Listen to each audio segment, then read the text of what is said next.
All right, Sensation. Yes. Sensation. Where are you from originally? Where'd you grow up? Texas. What part? Houston. Houston. What was your family like growing up? I'm not gonna lie. I only spent like 10 years around my family. I left around the age of like 11 to 12 years old. Never returned, and since then been on my own. Where'd you go? So at first I got taken into the system, and then I AWOL from the system, which I ran away from placement. I was gone for about 5 years. I kind of like made myself like known to my family that I was still around. A lot of my family didn't know if something happened to me or, if I was just ducked off, but that was the case. I was just ducked off. I have a lot of prior history in my family that I dislike. So with that being said, it's just like... What kind of stuff was going on that you ended up in the foster system? So so basically from the beginning when I was like young as fuck, me and my mom used to go through it along with my siblings, and it was just never like... It was like sensation was always a mistake, you know what I'm trying to say? So...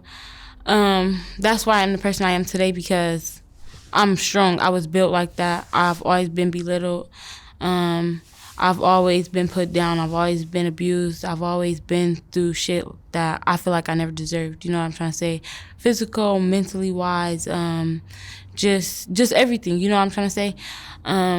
It got to a point that I was crying every day. I really didn't have a childhood, so I don't even know what it feels to have a childhood, to really be honest with you, because I always had to strive for myself. I always had to be self-advocated. I never had that support from my parents, or I never had that support from my dad. I rarely know who my dad is. The DNA test... Did you feel loved as a kid? Not at all. Mm-hmm. And you went to the foster system. How was that experience for you? Like I said, I really didn't even get to experience it that much because I left because I was uncomfortable. It was a discomfort for me. And there also being around strangers, being around people I don't know, being placed in different homes, getting interviews with different foster parents, going to different group homes with different staff not having good intentions towards me, good intentions towards other kids. It's just not a good look, you know what I'm trying to say? I never wanted to surround myself with that. And it's like if I've been through that as a child and I'm trying to better myself and I'm placing myself in a worse situation, although foster care is supposed to be a better situation, foster care is not a better situation for nobody at all. Mm. And it's best to be home with your parents, but if your parents doing you a certain type of way, then it's just best for you to be independent. And that's what I learned in life, because it's just like, what else? So whether with your family or in the foster system, was there any abuse? Yeah, so my family, there was much abuse.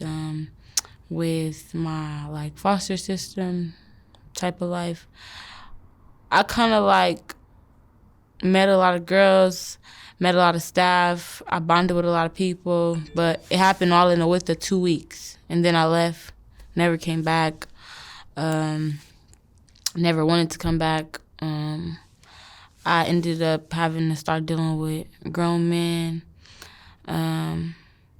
I ended up having to start having a better mindset than what I was, so that I wouldn't just be, you feel me, raped, dead, killed out here, because I was dealing with older people at a very, very, very young age, just to make it to where I had to make it to, just to survive on a day-to-day basis. And I just feel like it was hard for me. But you're saying sexually? Something like that, yeah. Yeah. And you went to the streets at what age? Around 12, really 10, going on 11, but officially I was like not talking to nobody or not really asking for no help at the age of 12. A girl that young out in the streets gets into trouble. For sure. So where did that start? Like, what kind of trouble were you getting into? Trouble-wise, I'm not gonna lie. I really didn't I'm not really like a hothead. I don't just go around. I'm not a crash dummy. I don't just do anything with life. On my free time, since I was so young, don't get me wrong, I still used to go to libraries. I still used to, you feel me, still feel like I wanted to live that kid life. Although that I knew at the end of the night, where was I going to go sleep? Where was I going to go lay my head? Where was I going to go eat that night?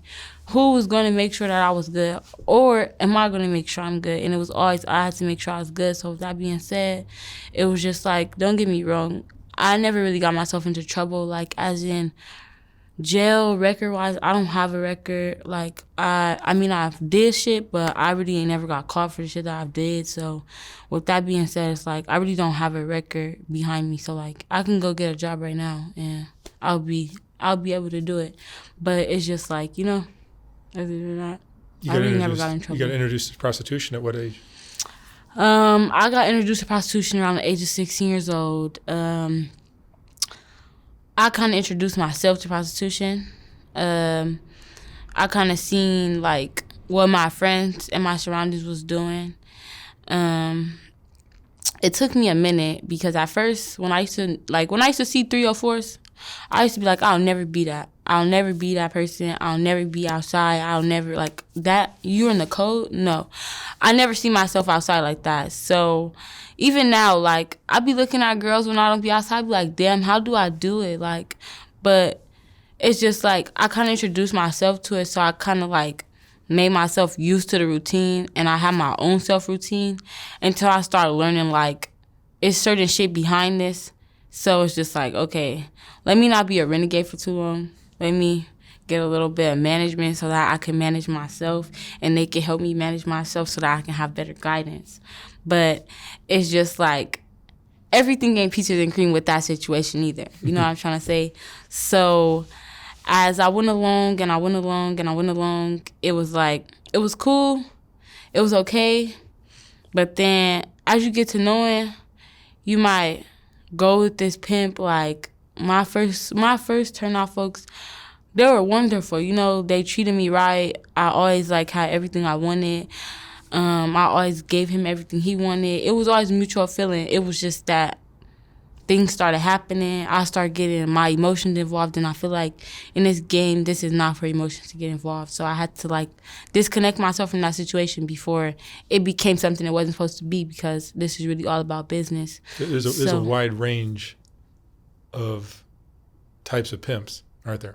Yes, very much so. From the worst you can imagine to the guys best that are surprisingly died by surprise. Like, damn, for real? Is that true? Yeah, good guys. For sure. But it's like, I've dealt with another pimp, like, you know, and he got wives, double lives, baby mamas, like, everything. Like, but mind you, I was bringing, like, you know, I was making money for him, and he was wondering why I was falling off and why I wasn't doing what I was supposed to do no more. And then he started tripping on me, like, all due to the fact that I find out that you have a wife. But if my feet belong on the pavement, you have no business laying up in a bed with the next female, because I'm a prostitute for a reason. You invest in me and I invest in you.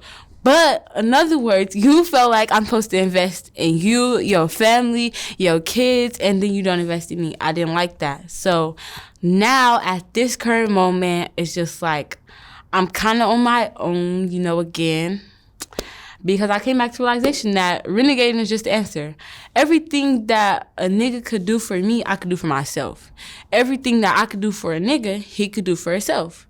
And if a nigga can't do it for herself, that means that you don't have no emotion. So it's just like, I honestly feel like I might as well just be a prostitute, you know, live my life and be with who I want to be with, but just not have a pimp, you know what I'm trying to say? Why can you explain why so many young women are with pimps in this game? I honestly feel like a lot of these females want to be with pimps because bitches want dick.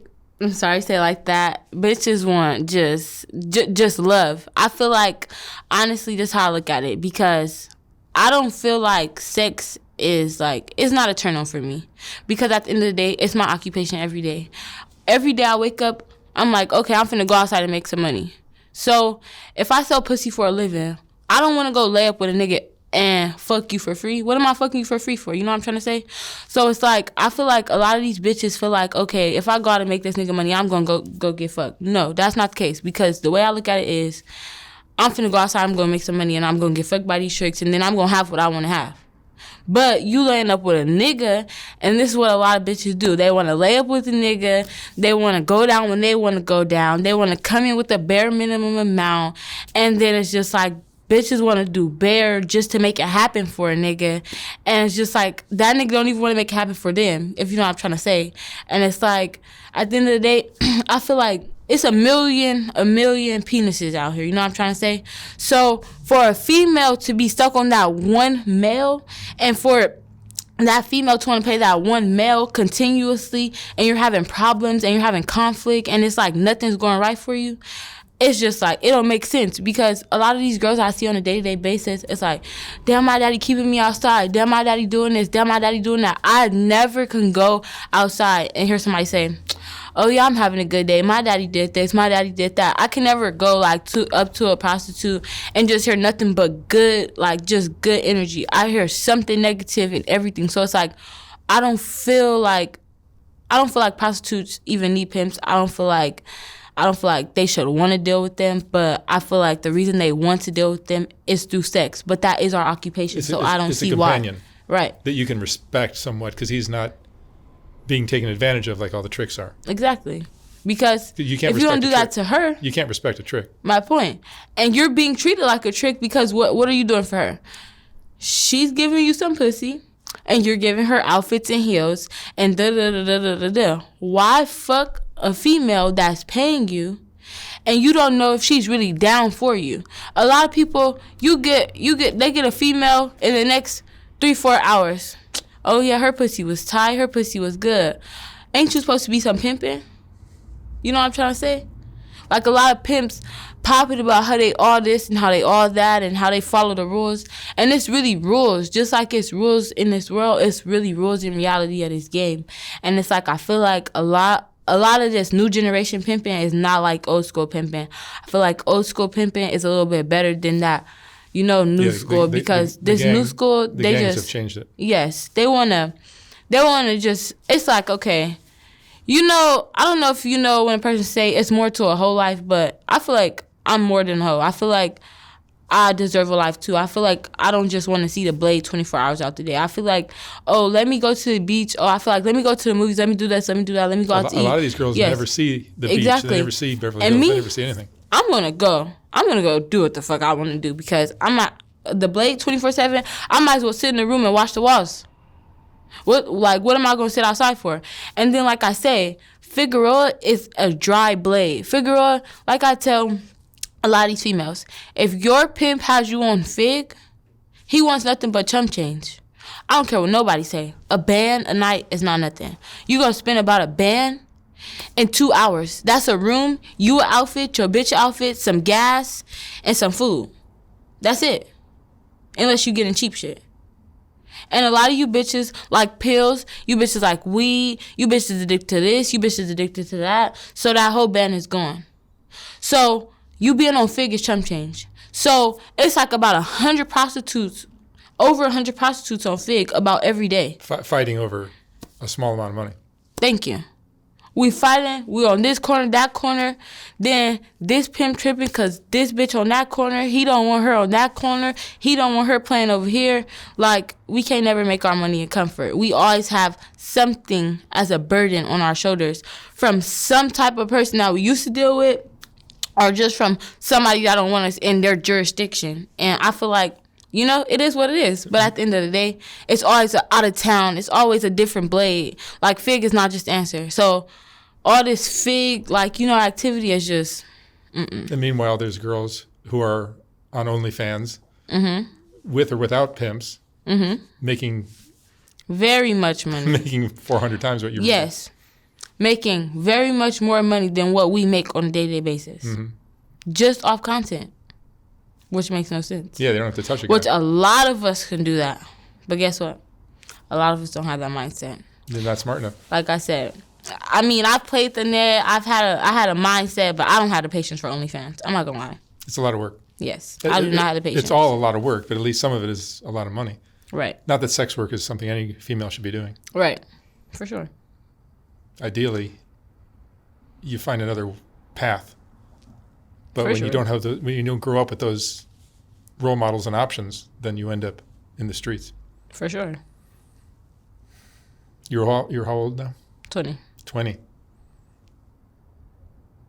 No kids. You have 2 kids. And where are they? They're with their daddy. Do you see them? Periodically. You know, I don't really, honestly, this is my fear. I have 2 girls, you know, so I'll never in life want my girls to turn to a prostitute. So while I'm living this life, I want to see them periodically. I don't really want to see them too much because, like I said, I'm living a lifestyle that I'll never want my kids to live. So when I'm done and I get to where I want to be, I'm going to go back for my kids. But I know that they're in the good hands of their daddy, so, you know. Don't waste too much time, though. Kids need their mom. Of course. And I understand that. But until I feel like I want to be able to show my kids that I have something for them. I've showed them multiple things. They've had the life they wanted before, but I don't feel like they have everything they want. And I feel like there's another reason that brought me to this game, because a 9-to-5, I've had it multiple times. You tried it? 3-4 times. A 9-to-5, I make what I make in 2 weeks in a day. So for me to want to sit up here and stand and deal with customers that's cussing me out every motherfucking day, I'd rather deal with a trick that I could walk away from, or that I could pepper spray or stab and get the fuck away from, than deal with customers every day and getting paid $14, $15, $16 an hour, and then it's adding up to $1,300, $1,500 every 2 weeks, or not even $1,300. And then if you get paid bi-weekly, about $1,200. I make that in a day. So imagine 3 days, 1,200 times 3. I can make that, like, you know, that's just double the amount. I understand it's not the best occupation, but at the end of the day, it is what it is. Because what else? You know what I'm trying to say? It's a tough situation. Because in order for you to get $34 an hour or up more like that, you need trade. You need either a trade under your belt. You need, like, certain jobs aren't, like, accepting GEDs anymore. You need your actual high school diploma. Yeah, this is why education is so important. Yes. How far did you go in school? So, to be honest with you, when I was in foster care, I got checked into school. I kept checking myself into school when I ran away. So, in total, when I checked my transcripts, like, about 2 years ago, I had been to 17 schools in less than 1 school year. So, with that being said, I ended up dropping out at the grade of 8th grade. I dropped out 8th grade. Never been back to school since. I did, like, online courses. I did the CNA little trade class or whatever the case may have been, and that's all I really did. But I did not go to high school. That's what I'm saying. I really did not see what a childhood was. I didn't get to have prom. I didn't get to do none of that. All that I did not get to do. Like, school dances, I didn't get to do. All that, I didn't get to do. So, I know you were just a teenager yesterday, but do you have any regrets? Do you have any things you wish you had done differently in your life?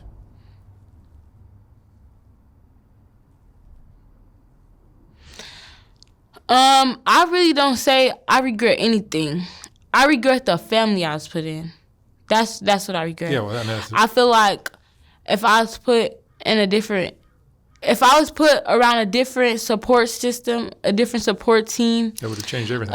I think I'll be a very, very good person. I think I'll be on track. Like, I've played in movies before. I've done multiple things. Like, you know, I have a lot of things that I've experienced in life. I've traveled the world, like, but it's just, And drugs? No. I do marijuana. I might get a little drunk, laugh a lot, but I'm not doing no hard drugs. I'm not doing none of that. I don't even pop pills. I will stay outside all night on an energy drink and a Hennessy shot. I can't do not no E-pills, not no perks. Can't do it. It's cold out there right now. What that mean? Alcohol. I'm not taking no pills. I feel like the first time I ever took a pill, I felt like my ass could not rise off the But you're seat. out there wearing next to nothing. It's in the 40s. It's okay.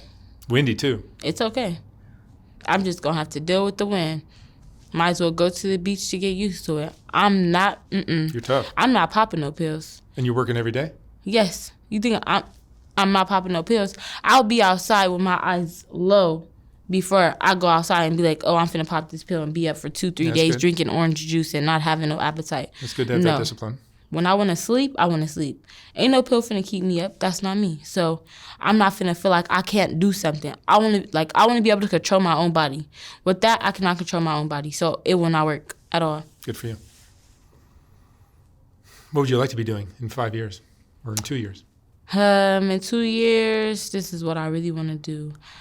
I really want to move to Texas. I want to have my own land. I want to get my kids. Are you saving money? In 2 years. Are you saving money right now? Actually, yes, I am. Like, I have a bank account. I at least put up something every week. I was trying to put up something, like, every day, but it was like, How do all these girls that are making $1,200, $1,500, $2,000 a day, a night, not save money? So let me tell you something. So a whole outfit is about $60, $70. You getting you some heels? That's about the same amount, or probably about 100, 110. More. Okay. Then you got to pay for a room, right? And then you got to support your daily habits, right? And then on top of supporting your daily habits, you got to make sure that you have a quota, right? So if you're not renegading, you can't save.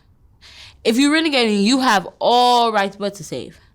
But even when you're renegading, you still got to make sure you're straight. You've racked up about $500 with your expenses that you just named. Probably more than that, but it depends on like the time frame you're asking. You need a new outfit every day.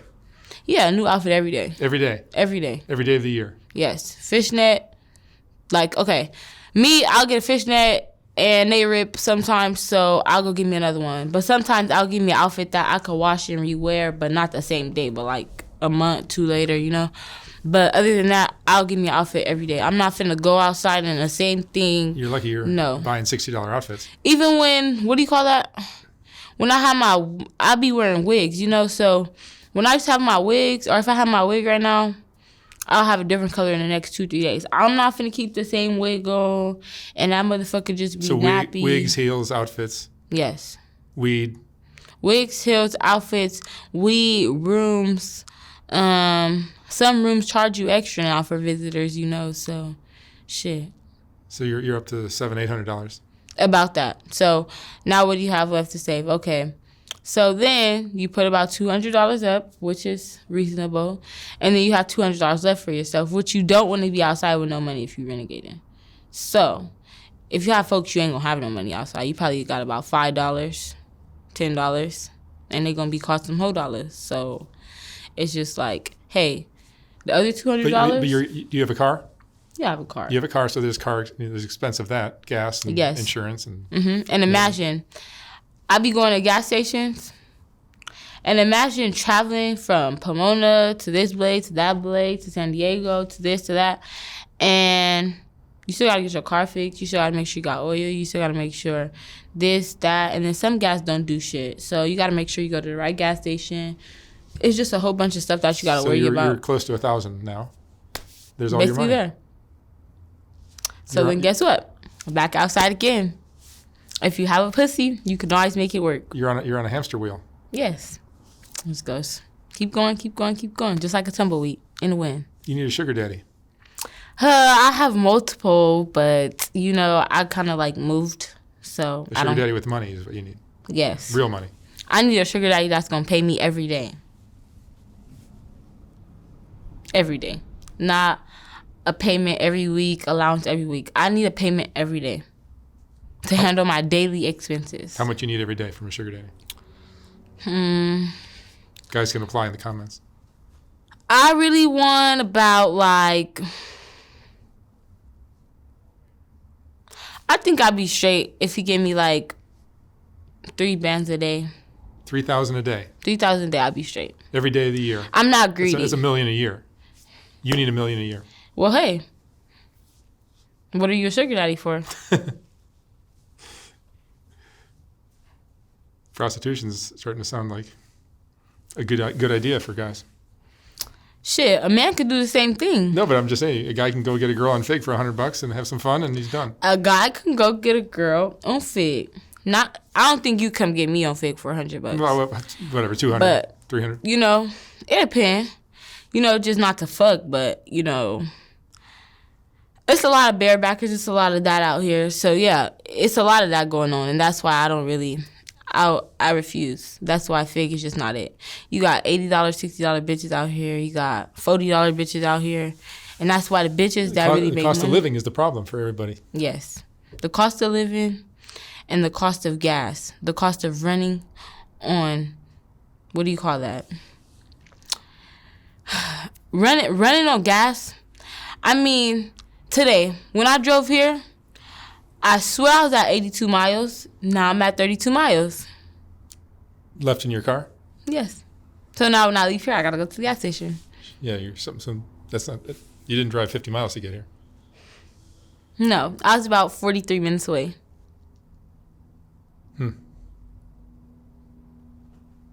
What does this lifestyle do to you emotionally? It's a struggle. Emotionally? Okay. You probably feel like you're never getting ahead, right? This lifestyle kind of like stresses me out a little bit, but sometimes it could be a happy moment.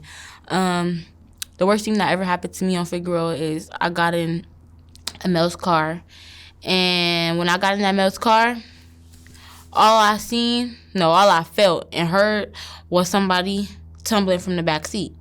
It ended up being two Mexicans. The one in the front seat ended up grabbing an AK-47 off the side of the driver's seat and holding me at gunpoint and telling me that basically, in order for me to return back to where I want to return back to, I need to call my pimp and I need to tell him that this is how much they need.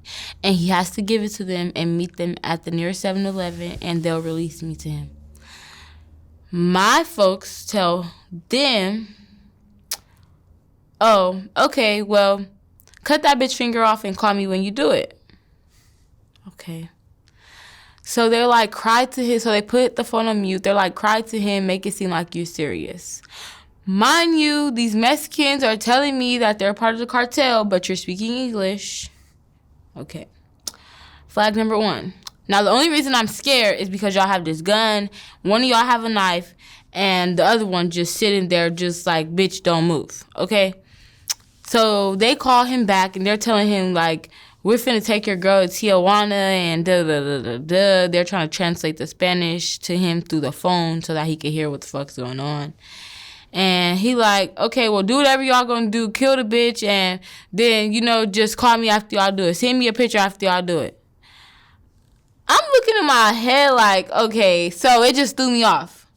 So then they ended up taking me all the way to Inglewood, and I'm telling them, like, he's not going to believe nothing y'all saying. Like, I don't care if y'all tell him that y'all going to shoot me in my head right now. He not going to care what the fuck y'all got to say. So I don't know what goofy gang shit y'all got going on, but it's not going to work like that. More of the story, they dropped me off in Inglewood. I ended up making my way back to Fig, and they didn't rob you? Yes. They took my wig off. They took my phone. They took, like, the trap that I had. And then what happened? Oh, and then they let me out. And when they did let me out, they had the gun to me. And they said, bitch, don't do no weird shit. And, yeah, after that, I made my way back to Fig. And back to work? The most traumatizing situation was I was dealing with my folks. And he did not believe that it happened. He gonna say, I got in the car and I made it happen on purpose. So in my head, I'm like laughing because how the fuck can I control what a trick I do? But now it's like so funny to me because it's like, damn, I really could have been dead. But I once again, I was striving for myself. How does this make you feel? It was just like, you're all alone. I'm all alone regardless. Like, it don't matter who say they fuck with you, who say they got your back. There's nobody. It's nobody here for you. So it's just like, I'm just like, I didn't even know what to say to him. But it's crazy because I still stayed with him after. You did? Yes. What's the matter with you? I'm a very, very big, strong believer in giving multiple chances. And I feel like... After that? Yes, I gave that person a chance. After I found out they had a wife on me, and that I basically was just giving money and being outside for nothing, not for me. At least I was under the impression, so. I really don't know what to say about that one because I could manage about 6 of you girls and make everybody money. If I don't have time for it. And you see, that's why I'm like, you guys make some crazy decisions. Yes, and that's what I'm saying. I can admit in this lifestyle, I made some fucked up decisions that I will regret. Does that come from not having a dad? I really honestly think that it really does. Because why? If I had a male figure in my life coming up, but I really wasn't around that long, so don't know how that played out. Because a dad who knows the difference between bullshit and something real right. is going to teach that to his daughter. Exactly. Just by being around him. Exactly. So I feel like if I had a male figure that I would have known, like, okay, this type of male figure that I'm looking for. Because usually I hear a lot of bitches say they want somebody just like their daddy. You get somebody like your daddy, that is a person that love you, a person that's going to protect you, and shit like that. Not like as in a different way, but like, you know, in that type of way. So it's just like a lot of girls out here, I feel like we make decisions and we just move off our first instinct and don't think before we do. I feel like we just be like, oh, yeah, that nigga got this, that nigga got that. Oh, he got that foreign whip right there. Oh, yeah, and his bitches fly. Like, you feel me? I feel like we jump off looks. I feel like we jump off what we see. We don't jump off, oh, this is the actual situation. Like, people don't think inside the box. People think inside the box, not outside the box. And I'm the type of person, I've been through so much now that I got to start thinking outside the box because I'm going to trap myself inside that box once I start not thinking outside the box. Despite your limited education, you seem like a very smart girl. Thank you. Like somebody who can figure out what's bullshit and what isn't. For sure. I sense bullshit from a mile away. I just think you need to figure out another hustle. Yes. And honestly, I'm not going to lie. So when I came into this New Year's this year, I was supposed to be retired, right? At 20. Yes. But it worked for 3 weeks, right? And I was slowing down, and something was like, yeah, bitch, you not done, bitch. And I just got back outside.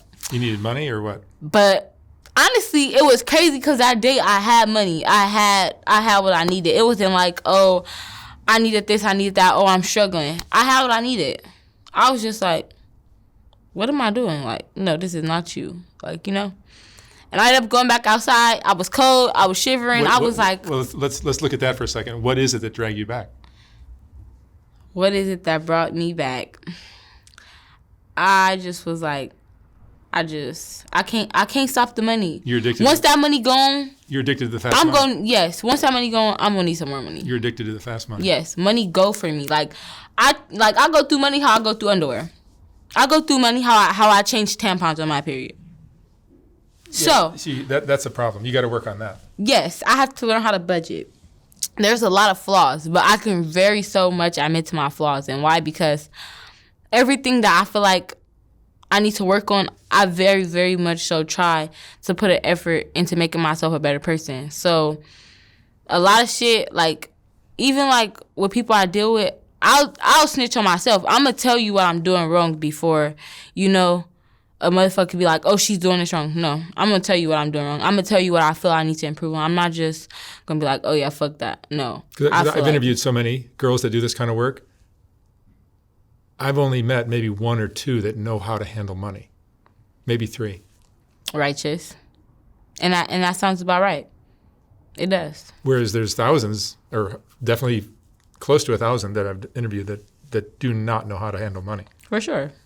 And that's why the pimp comes in. He'll handle the money for it. I mean, whether you can trust him or not. And some of them don't even know how to handle it. They don't even know. Yes. Yeah. So that management ain't even a management. No. Because a management is he's going to tell you stuff, but he's not going to. It's under a guideline, and it's going, okay, this was going to happen, and you got some show for it. And half of them, they just want to buy cars, crash it, buy lean, weed, perks, and smoke away and just sit in their motherfucking driver's seat, turn on that motherfucking heater and pick up a bitch and collect trap and keep it pushing. That's all these pimps want to do nowadays. They don't want to take time, invest into the bitch, learn the bitch, to build the bitch the way they want to build the bitch, to break on the bitch the way they want to break on the bitch. Other than that, it's just like they just want to sit there, collect trap, and be warm while they bitch is cold. And then you come in, you be ice motherfucking cold while they just looking at you just... Damn, you okay? You cold? Yes, the fuck I am. That's why the fuck you got this heater on. You know? So it's just like, I'm used to that. That's why I'm slowing down on dealing with people now. Because they don't know how to manage that shit either.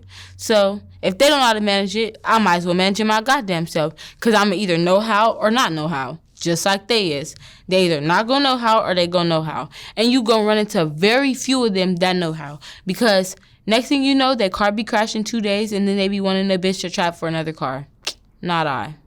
Mm-mm. Now that you've already connected multiple times, probably hundreds of thousands of times, sex and money, is it going to be even possible for you not to be a sex worker of some sort?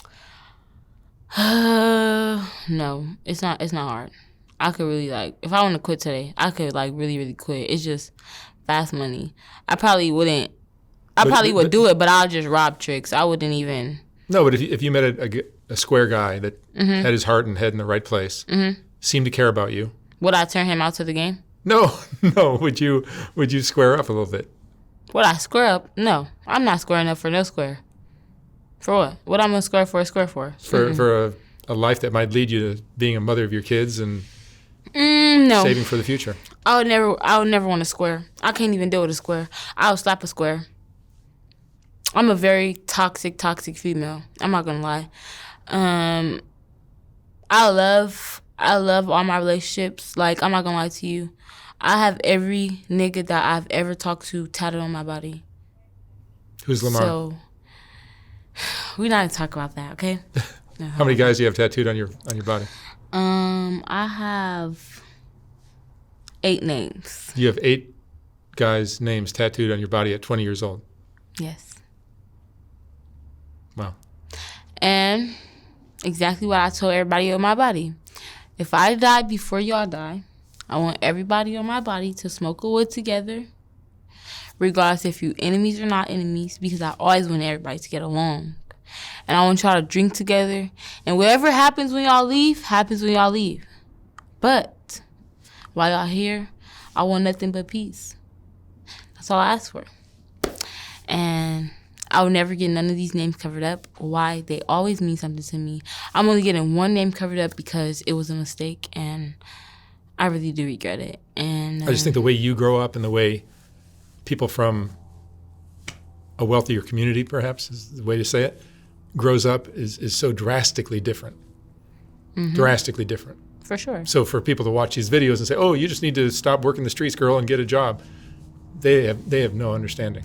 Yeah, it's just like once they get a job and they get a raise, they gonna want to stay.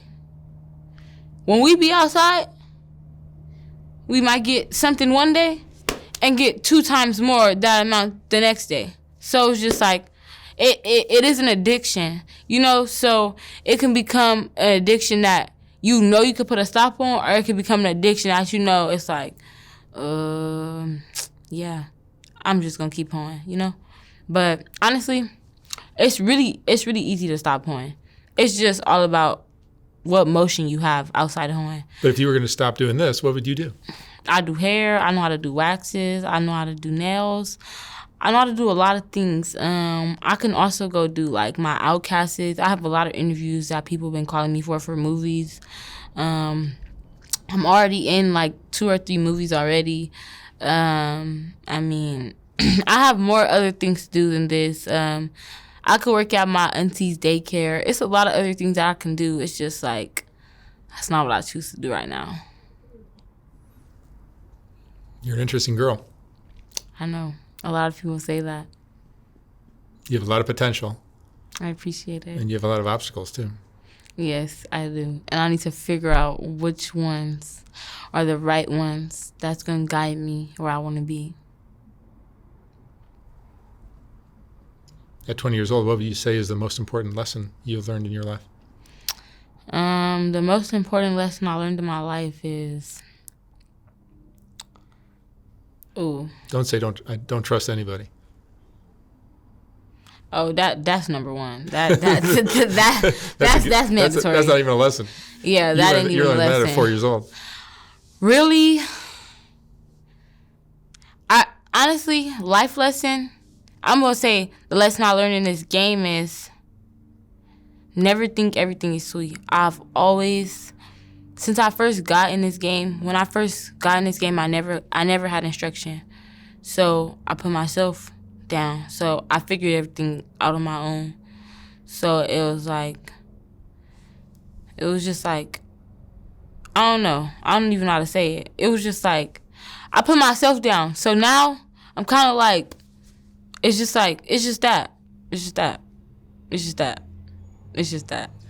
Yeah, it's really just that. Like, I just learned that it's just me. Like, it's really just me in this game. Me paying a nigga is just, it's stupid. It's just like, I'm just giving my money to the ATM. I'm giving my money so somebody could spend it. That's really my biggest lesson that I learned in this game. Giving a nigga money is no good. It's really no good. I don't care what he does for you, because you could do the exact same thing for yourself. So it's just like, it's just that. Like, if you feel like paying a nigga is so interesting, then hey. But me, I don't feel like that's interesting no more. At first I did. I'm like, yeah, like, let me invest. Like, let me see a nigga really win. But, a nigga don't want to see you win as much as you want to see him win. As much as we like, yeah, I fuck with you. I want to see you win. They don't want to see us win like that. They just want to see us make that money. And they want to see them, oh, here you go, put it in my hand. And it's not going to work like that. So my biggest lesson in this game is, don't give no nigga money, because they all don't deserve our time. That's just the moral of the story. There you go. Sensation. Thank you so much for enlightening us all. You're welcome. You're a smart girl. I appreciate it. I hope you figure out a different hustle. I am. Just give me about a year. Give me about a year. No drugs, no pimp. No drugs. 2 kids, though. Yeah. That'll slow you down a bit. A little bit, but it's okay. It's always an obstacle that gets thrown your way. It's either you gonna work with it or you gonna fall through it. I'm gonna work with it, and I'm gonna work around it, and I'm gonna make it through it. I'm never gonna fall through it. All right. Okay. Thank you, darling. You're welcome.